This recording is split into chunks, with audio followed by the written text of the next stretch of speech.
It is February 1st, 2026. If you're anywhere in the Pacific Northwest right now and you look out the window, it's probably doing what it always does this time of year. Raining. Raining, gray, low clouds, just sort of clinging to the Douglas firs. And if you look at the calendar, I mean, really look at it, the date carries a weight that's almost physical. We're closing in on 16 years. 16 years. It's a lifetime, literally a lifetime for some. And we're talking, of course, about the disappearance of Kyron Horman. A 7-year-old boy walks into Skyline Elementary School for a science fair and just simply never comes home. I think for a lot of people, especially if you live here in Oregon or Washington, that headline is just burned into your memory. It is. Boy vanishes from science fair. It's the ultimate nightmare scenario, isn't it? It really is. Yeah. But the reason we're doing this deep dive today and why we're treating this a little differently than just a retrospective is because this case, it isn't static. It's not a history lesson about 2010. No, not at all. It's active. I mean, it is evolving right now in ways that I think will surprise a lot of people. Exactly. We aren't just looking back. We've got a stack of sources here that are incredibly current. We're looking at Sheriff's Office press releases that were issued just last year in May of 2025. We have legislative testimony regarding new laws that this case actually helped create. We have agendas for a national symposium that's happening later this month. So what we're really doing here is a case study, right? A study in how a cold case gets modernized, how law enforcement tech has just completely shifted over a decade and a half. And we're going to talk about that. The digitization of thousands of paper files, the specific mechanics of a law called Aaron's Law, and just the psychological toll of a mystery that has absolutely no physical evidence. And we are going to get into the weeds. We have to. The feedback we get from you, the listener, is constant. Don't just give us the headline. Give us the detail. And we have them. We have detailed timelines. We have the so-called Reddit files showing how the public has tried to crowdsource this investigation and, of course, the legal fallout. But before we can get to the new tech and the updates from 2025 and 2026, we have to go back to the beginning. We have to really understand the day everything changed. June 4th, 2010. Okay, so let's set the scene, because the geography here is practically a character in this story. Sure. Skyline Elementary School. It's in Portland, Oregon, technically. But if you've ever driven up there... Oh, it doesn't feel like the city at all. Not at all. No, it's rural. It's up in the hills, surrounded by these dense, deep woods. It's beautiful, but it's also, well, it's isolated. And that isolation is just so key here. This isn't some urban campus with cameras on every corner, at least not back in 2010. It's sort of an island in the forest. And on this particular morning, Friday, June 4th, the school is just buzzing. It's the science fair. So you've got students, parents, grandparents, projects everywhere. It's chaotic in that fun, loud, elementary school kind of way, you know? Controlled chaos. Or maybe, as it turned out, not so controlled. Well, that's the thing. They had this open-door policy that day. Which we'll get into. But right in the middle of this swarm of people is Kyron Horman. He's 7 years old. And the description of him that day, the outfit he was wearing, it's one of those details that is so specific, it actually hurts to read it. It's the irony, isn't it? It's the brutal irony. He's wearing a black T-shirt, and on it, in these bright, almost neon green letters, it says CSI. Like the TV show. Yeah. It has a handprint graphic on it. He's got on black cargo pants, white socks, and black Skechers with this orange trim. Yeah. He loved that show. Yeah. He wanted to be a detective, a forensic scientist. He was a bright kid, inquisitive. But think about that shirt for a second, just from an investigative perspective. It's so visible. It's high visibility. A black shirt with neon green lettering.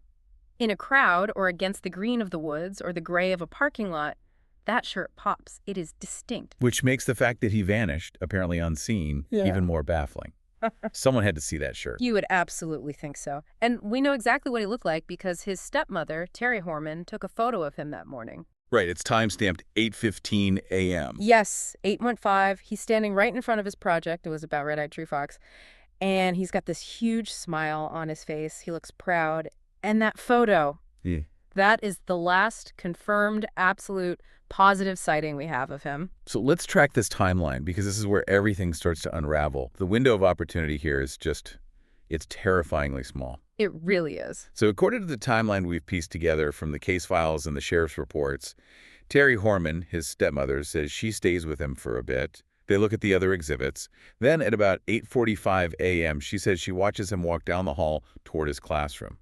And that's a critical distinction, isn't it? She sees him walk toward the classroom. She does not report seeing him actually walk into the classroom. No. She sees him walk down the hall, then she turns to leave. Yeah. And this is where the timeline splits into two parallel tracks that nobody knows are happening. Right. Track one is Terry. She leaves the school. She has errands to run. We know from receipts and cell phone pings that she went to 2 different Fred Meyer grocery stores. One in Hillsborough and one in Beaverton. Correct. And she's driving her truck, a white Ford F-250. And she has her infant daughter, Kiara, in the car with her. Okay, so that's track one. Meanwhile, track two is back at the school, and the clock is just ticking away. It is. At around 9:00 a.m., there's a report from another student who thinks they saw Kyron near the south entrance. But, witness testimony from young children can be tricky. It's often conflicting. It's hard to rely on. Yeah. So then, at 10 a.m., the bell rings. The science fair is over. Class officially begins. Kyron isn't in his seat. And this is the moment. This is the single point of failure that haunts this entire case. The teacher takes attendance, sees he isn't there, and marks him absent. Unexcused absence. T-0.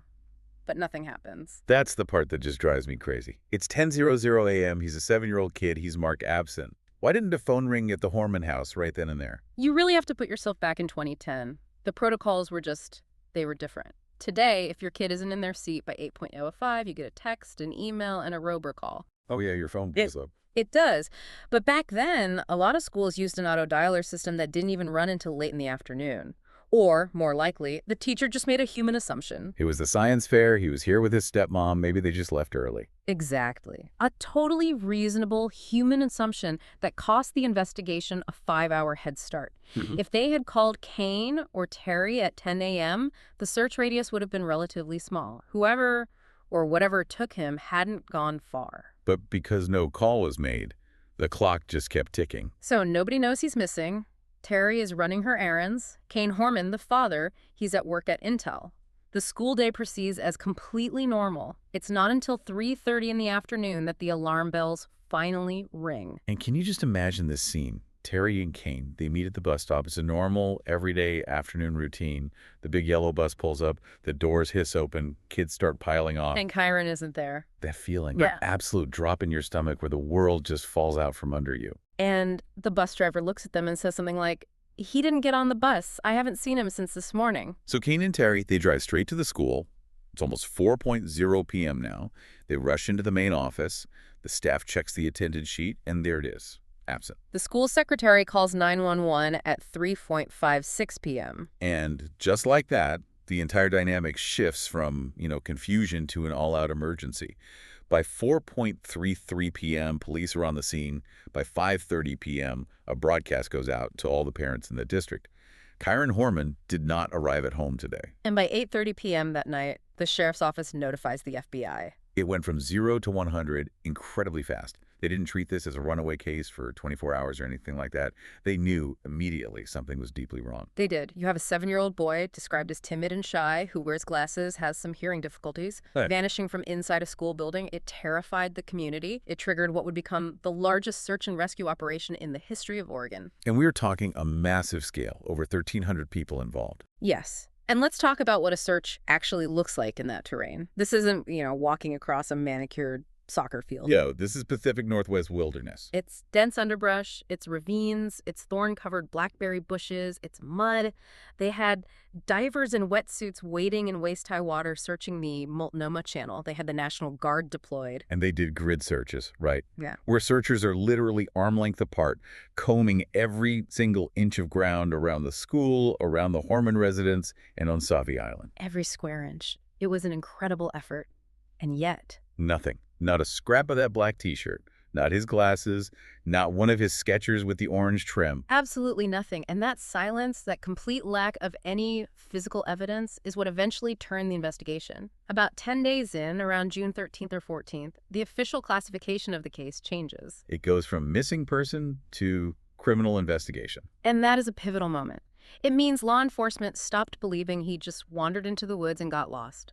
They started believing someone did this to him. And inevitably, the focus turned to the last person confirmed to have seen him. The stepmother, Terry Horman. Now, we need to be very, very precise here, Rent, because as of our date today, February 1st, 2026, Terry Horman has never been charged with any crime related to Kyron's disappearance. She has consistently maintained her innocence. Absolutely. But it is impossible to discuss this case without discussing the suspicion around her. It was, and it remains, the dominant thread of the entire investigation. And that suspicion, it's really built on three pillars, you could say.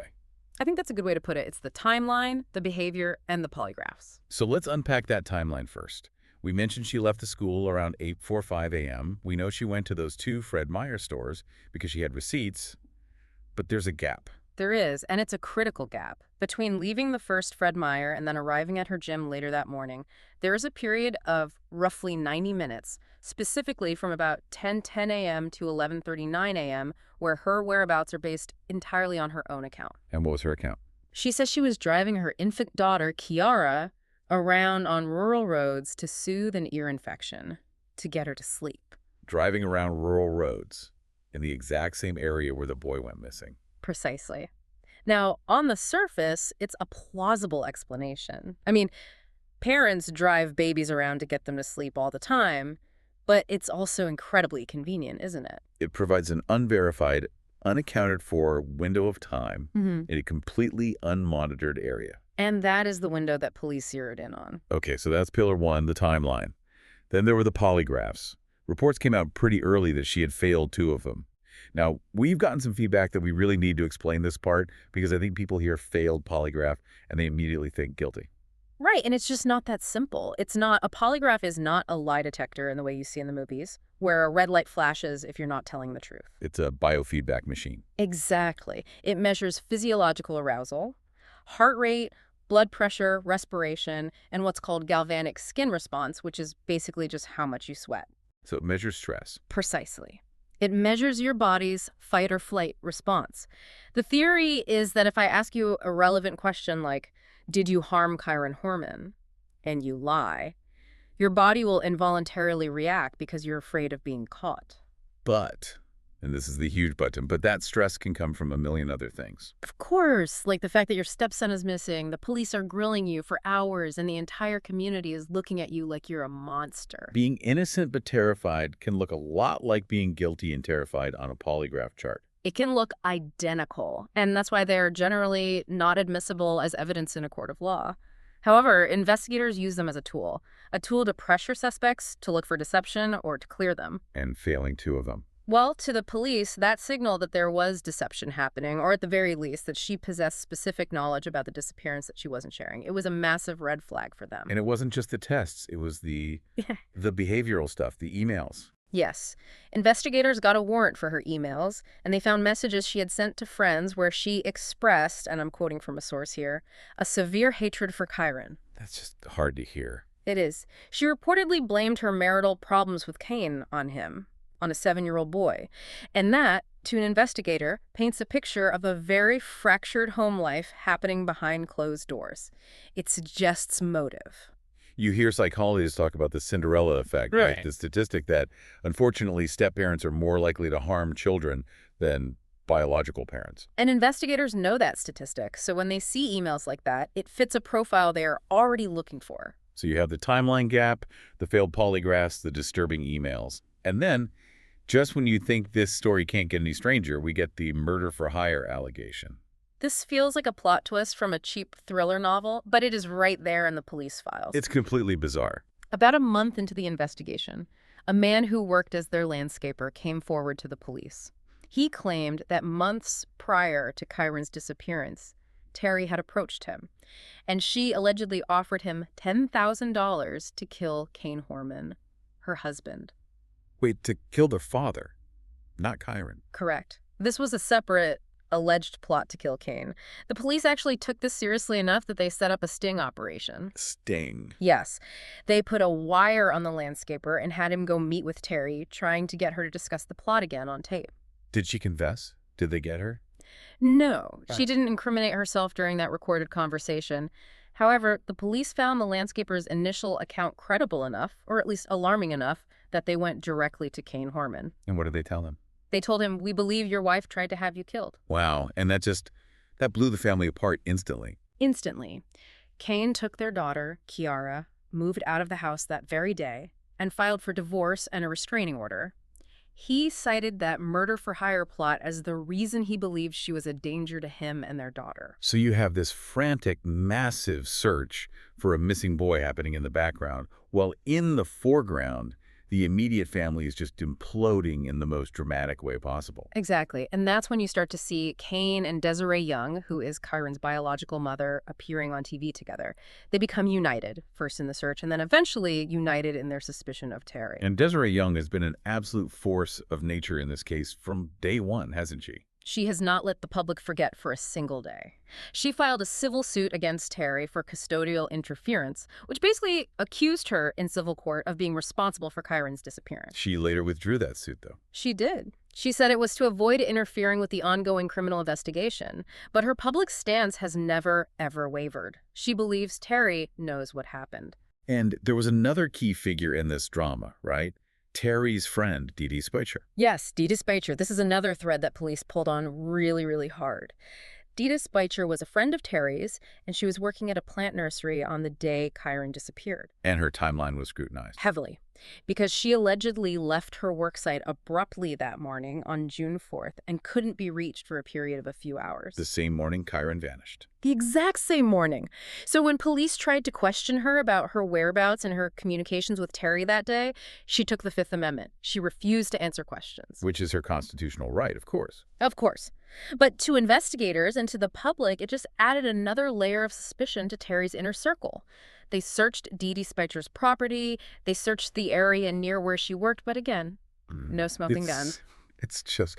It's this mountain of circumstantial evidence. You have the timeline gap, the failed polygraphs, the hateful emails, the murder-for-hire plot, the friend taking the fifth. It's so many red flags. It is. But not one piece of physical evidence. No body, no DNA, no crime scene. And that is the central, maddening frustration of this entire case. You have a puzzle where it feels like you have most of the pieces, but you can't force them together without that one physical, tangible link. And while all these legal battles and police interrogations were going on with the adults, the community was just grieving. Which brings us to the Wall of Hope. Yes. This started as just a chain-link fence at the school that became a spontaneous memorial. People started leaving teddy bears, photos, flowers, notes.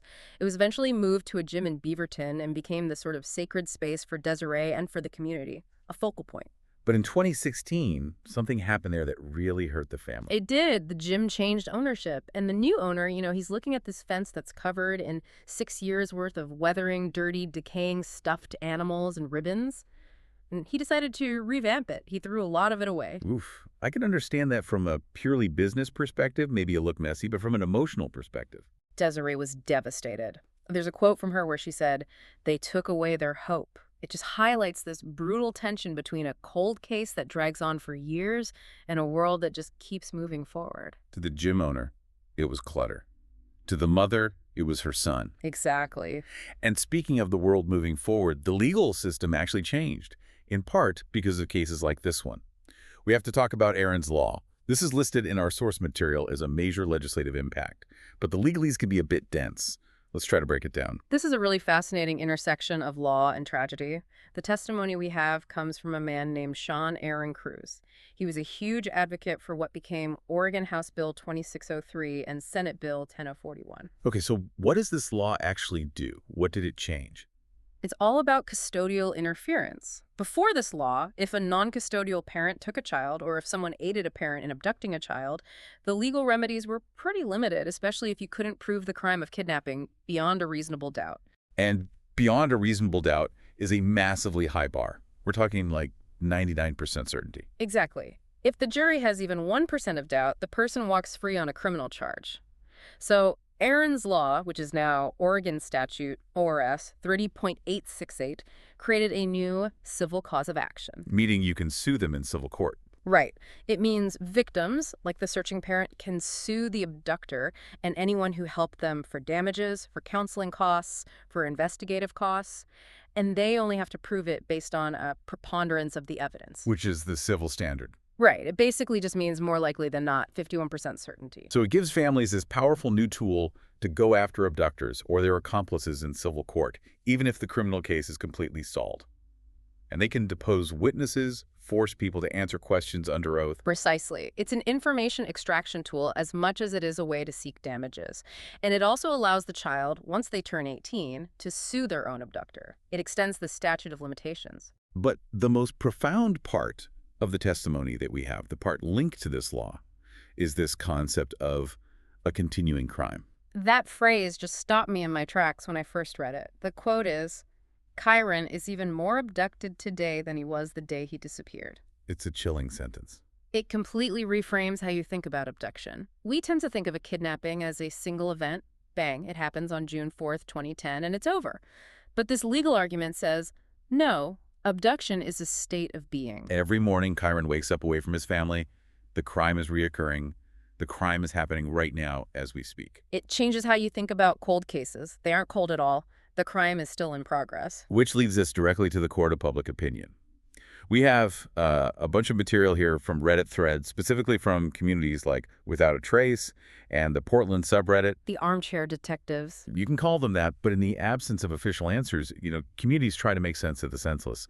And when you look at these threads, you see three main theories that the public just debates endlessly. And they're the same three theories that have been circulating since the beginning, really. Let's break them down, because this is where the public perception has really shaped the narrative of this case for 16 years. Theory A is obviously the stepmother. It's the dominant one, by far. All the things we just discussed. The timeline gaps, the failed polygraphs, the murder-for-hire plot. It fits the narrative that we are culturally sort of primed to believe the evil stepmother trope is a powerful one. But the Reddit users also do a good job of pointing out the counter-arguments, which we have to consider. The biggest one is, where is the body?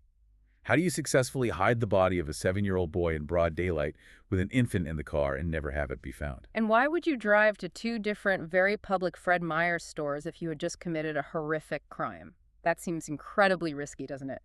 If you have a deceased child in your truck, are you really stopping to buy decongestant and some snacks? It seems like bizarre behavior for a premeditated crime. It doesn't quite add up. And that inconsistency, that's what fuels Theory B. Theory B, the stranger. Or, more specifically, the man in a white truck. The white truck sightings are a huge part of the official case file. Witnesses reported a white Ford F-250 pickup truck seen near the school and also near one of the Fred Meyer locations that Terry visited. Police even released flyers asking for information on this truck. But Terry drove a white Ford F-250. She did. So was it her truck that witnesses saw? Or was it a different second white truck? That's the million-dollar question. And the Reddit threads, they discussed the school's open door policy over and over again. It was a science fair, there were no sign-in sheets, no visitor badges. Someone pointed out that the lack of any kind of head count, combined with the chaotic nature of the day, made it the perfect storm for a stranger abduction. Someone could have just walked in, blended in with the parents, and lured a shy boy away. Hey, come see the puppy in my truck. Can you help me carry this? It's the ultimate nightmare scenario for any parent. A random opportunist. And if that's true, then all the intense focus on Terry has been a massive 16-year-long distraction. And that leaves us with Theory C. Wandering off. The school is rural. It's surrounded by deep, dense woods. Could he have just walked out a side door, gotten curious, wandered into the forest, and gotten lost? But the search was unprecedented. And that is the biggest counter-argument. They had 1,300 searchers, they had dogs, helicopters, thermal imaging, they did those grid searches. It is incredibly difficult for a body to just vanish in the woods when you have that level of scrutiny that quickly. It seems almost impossible. Almost.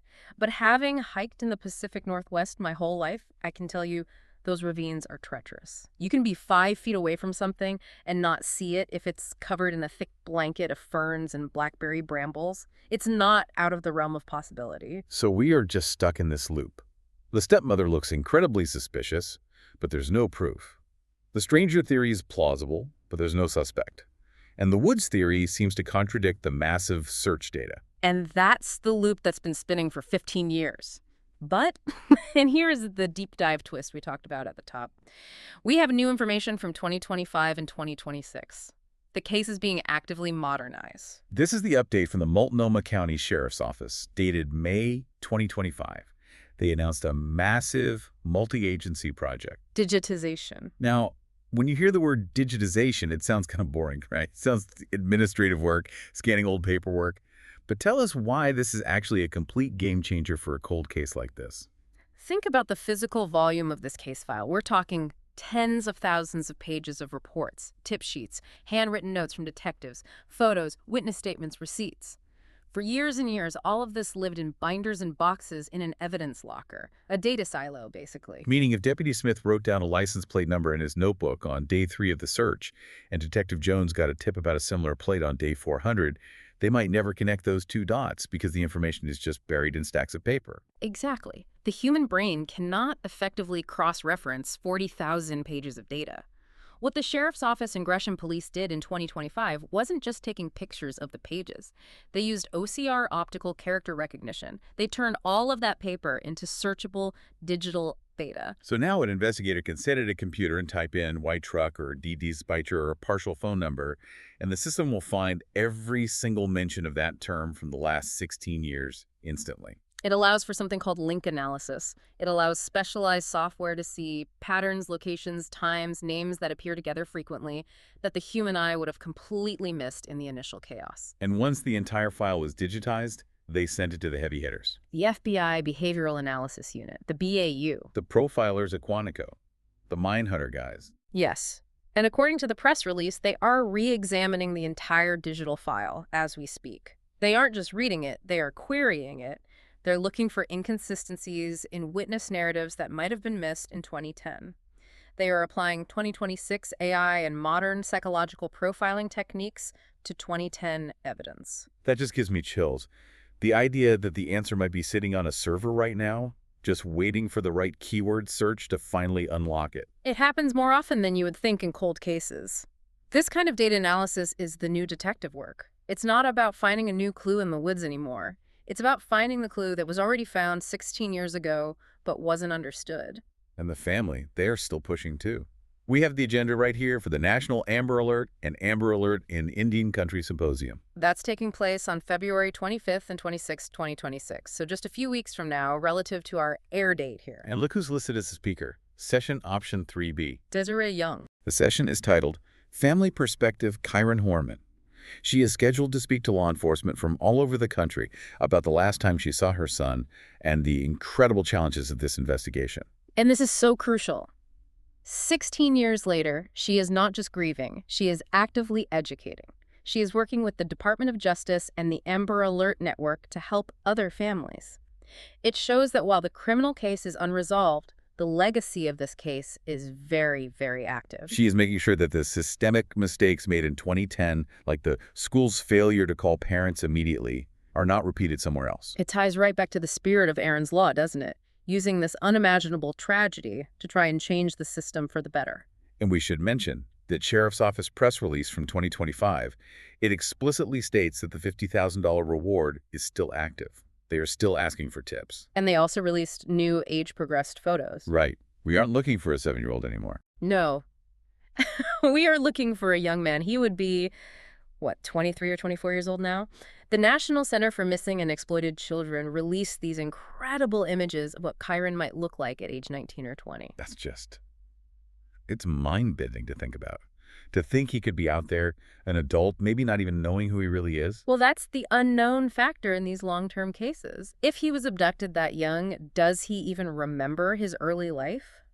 It's unlikely he would forget his name at 7, but trauma does very strange things to memory. So these age-progressed photos are vital because someone might recognize a neighbor or a coworker or someone they see at the grocery store and not realize they are looking at a missing child from 2010. It could be that simple. So what does this all mean for us, for you, the listener? Why does a case from 2010 still matter so much in 2026? I mean, it matters because it highlights the vulnerability of our systems. The school didn't call when he was absent. That single failure has led to policy changes in almost every school district in the country. That's Kyron's legacy. It also matters because of the technology. This digitization project shows us how law enforcement is trying to fix the problems of the past. It's a message to criminals everywhere. Just because you got away with it in 2010 doesn't mean you're safe in 2026. The data never sleeps. And I think most importantly, it matters because of that continuing crime concept we talked about. We need to stop thinking of missing children cases as past tense events. Kyron Horman is missing now, today, as we sit here talking. There are still so many unanswered questions that just gnaw at me. Where is that white truck? What exactly happened in that 90-minute gap in Terry Horman's timeline? And just how? How could a little boy in a bright green CSI shirt vanish from a crowded school without a single person seeing the moment it happened? Those are the exact questions the FBI's Behavioral Analysis Unit is trying to answer right now with those newly digitized files. We're going to wrap up, but I want to leave you with a final thought, something that comes from that Aaron's Law testimony. An abduction isn't an event that ends. It's a theft of time. Every single birthday, every holiday, every ordinary Tuesday, it's another day stolen. And if you are listening to this and you were in Portland in June of 2010, or you know something, even a tiny detail that you think is insignificant, the Multnomah County Sheriff's Office tip line is still open. The number is 503-988-0560. Sometimes the smallest details break the biggest cases. Stay curious, everyone, and keep your eyes open. Stay observant.